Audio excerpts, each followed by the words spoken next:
Hey, I'm Jessie David from Metal Wani, and I am here with Myles Kennedy of Alter Bridge and Myles Kennedy and the Conspirators. Thanks so much for joining me.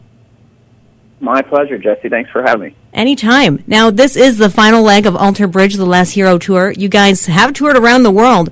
What's been your biggest takeaway so far?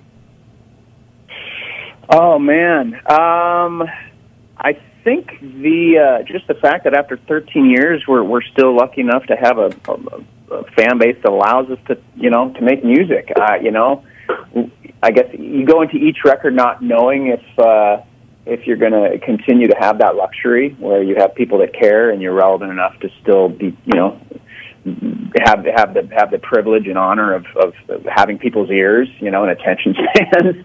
So this proved to us that we're still we still have those people out there, and it's been real exciting. I think this is probably the longest album cycle we've had maybe ever. I mean, it's been 18 months of touring, so it's been great.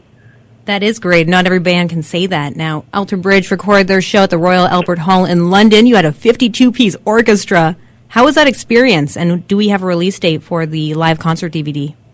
Yeah, we do not have a release date as of yet, but it was I would say not only was it an incredible experience, speaking for myself, and I think I heard some other people in the band mention the same thing, probably a career highlight, period. I mean, maybe my favorite gig I've ever been a part of. It was just, there was a lot of pressure because of the magnitude of the situation. It was the Royal Albert Hall, we had this orchestra, there were very high expectations, and so when you go into something like that where the bar is raised so high, you never know where you're going to end up. And after the first night, we knew that it just felt right. It just felt like we were firing all cylinders and we landed on our feet. And the second night felt even better. So it turned out to be a very memorable experience and something that we were grateful to have had. So we can't wait to share it with everybody with the DVD, which hopefully will come out next year.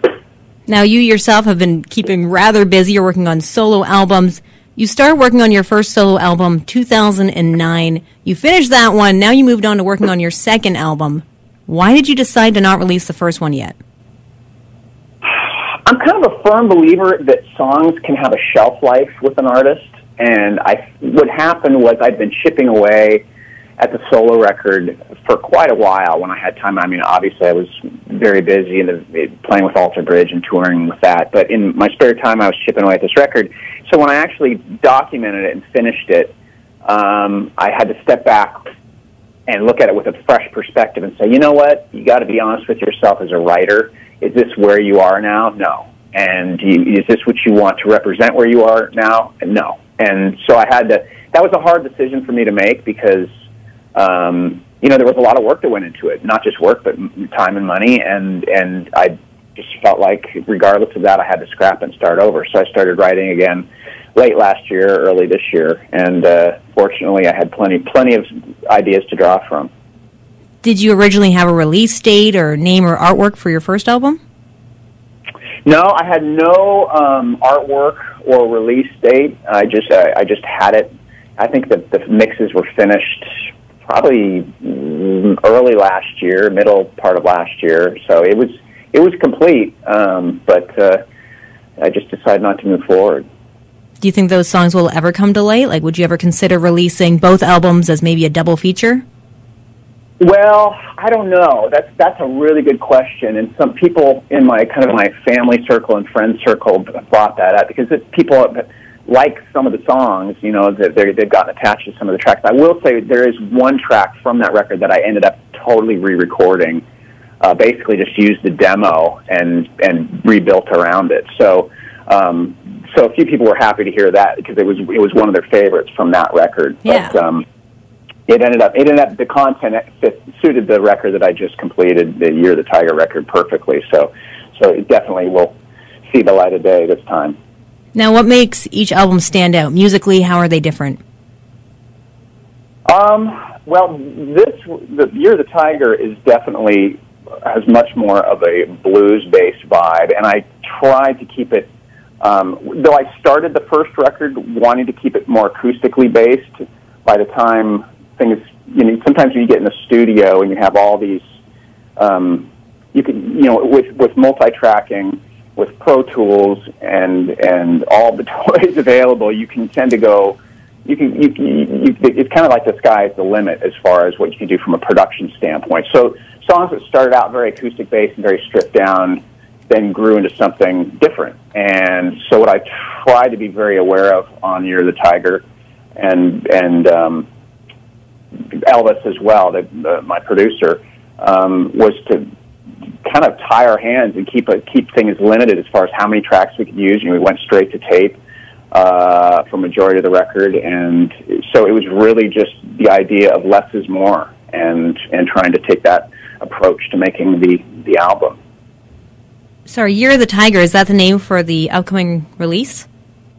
That is the name. Oh, excellent. I like that name. Now, I can imagine writing a solo album is a lot different than writing one in a group. What challenges have you faced writing a solo album compared to writing and recording one for Alter Bridge? The biggest challenge is that you don't. The filter system is different. In other words, with Alter Bridge, when Mark and I bring in ideas, first of all, the idea generally has to pass each of our taste tests, so to speak. So we'll play something for, I'll play an idea for Mark, or he'll play an idea for me, and if we both are jiving on it, then we take that idea to Brian and Scott, and if they like it, then it goes through the last part of the process, which is Elvis. And so there's a certain comfort in knowing that. Whereas when because you know by the time it gets to the fan, it's gone through multi layers of filtration, so to speak. But when you're doing a solo record, you're left to your own devices. You have to really trust your own instincts, and though that's very liberating, it also can be a little bit. A little scary, because you're kind of out on a limb, and you just don't have the benefit of having other people's input. So you really have to just trust your gut. That's true, and it is all you. Where do you get your musical inspiration from? I guess I try not to think about it too much.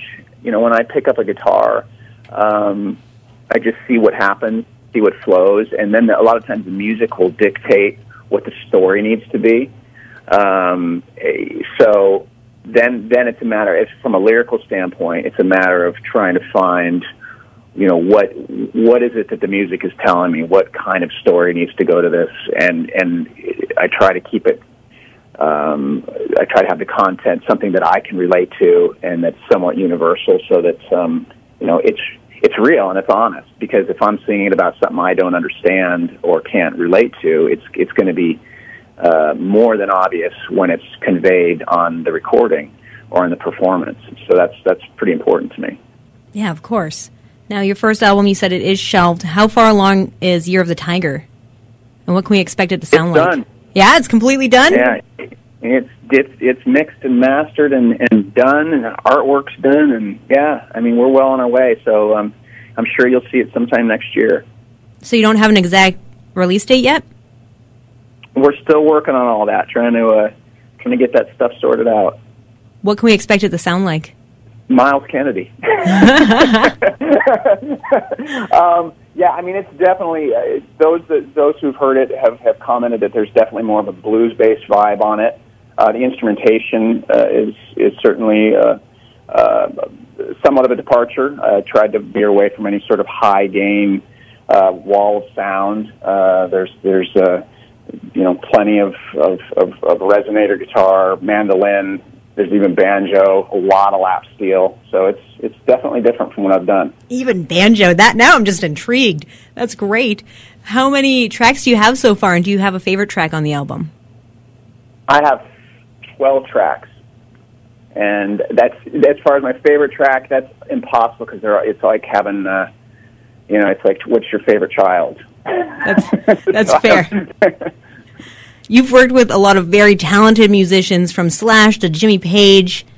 And for your first album, you said that Slash does make a guest appearance. Do you have any guest appearance for Year of the Tiger?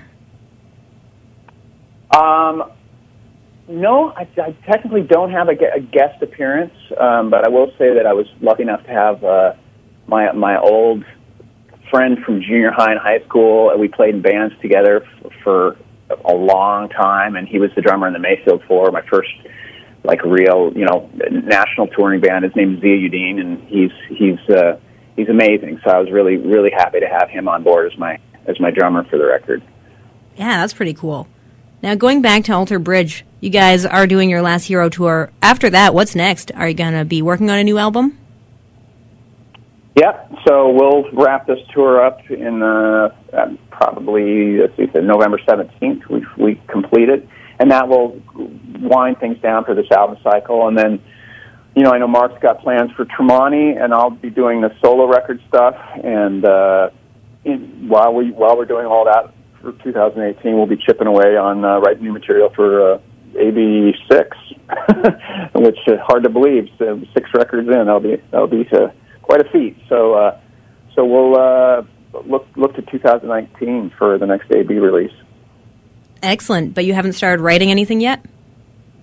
No, I don't have anything as of yet. Just trying to kind of refill the well, so to speak, between putting together the Last Hero and then doing the solo record. I feel like as a writer, I just needed to kind of power down and let things kind of accumulate so I have something to draw from for the next record. So for Year of the Tiger, what can you tell fans that will make them really excited? Oh, geez. That's a really tough question. I guess it's probably the closest thing to a full-on concept record that I've ever written. I mean, the story is congruent throughout the entire. It basically tells a story from start to finish, and it documents, when my father passed away when I was a kid, and what happened after that with my mom, my brother, and I, and it tells that story. So it's a full-on, concept from start to finish. Now, like I said, you have worked with a lot of very talented musicians, from Slash to Jimmy Page, Big Rex, Seven Dust, and that's just to name a few. Who has been your favorite person to work with? Well, that's impossible to answer because those guys are all such heavy hitters. I mean, standing in the same room with Jimmy Page and John Paul Jones totally blew my mind. But I will say, since where you're located right now, I do have to mention that Ian Thornley is one of the most talented people I've ever witnessed or heard. So that, when I think back to having the opportunity to tour with Big Rec way back in the day and singing on the second Big Rec record, there was a track that Ian asked me to be involved with. That was really awesome for me. I really have a tremendous amount of respect for him and the band. So I'm going to throw that out there. Yeah, no, and he is amazing. The whole band is great. Now, you did have a chance to work with Jimmy Page, John Paul Jones, Jason Bonham, and there were rumors that you guys wrote songs. Do you think those songs will ever come to light? No, it's because it was never recorded, at least that I know of, in an official sense. And when we were rehearsing, it was more like jamming, and we weren't in an actual recording studio with microphones set up and everything. So it just wasn't documented. So I think that anything that we jammed on, it just kind of, for lack of a better word, just kind of it was played in that brief period, and got to experience it, and it was amazing. But it will never be heard again, as far as I know. All right. Well, Myles, thank you so much for joining me. We're all so excited for Year of the Tiger. Is there anything you want your fans to know? Yeah, I think just look for Year of the Tiger next year, and know that I'll be out and about touring, and I definitely will not be sitting dormant in 2018. That's for sure. Hell yeah! Well, hopefully you come over to Kitchener or maybe even Toronto, because we would love to see you here. Would love it. Thank you so much. Yeah, thank you.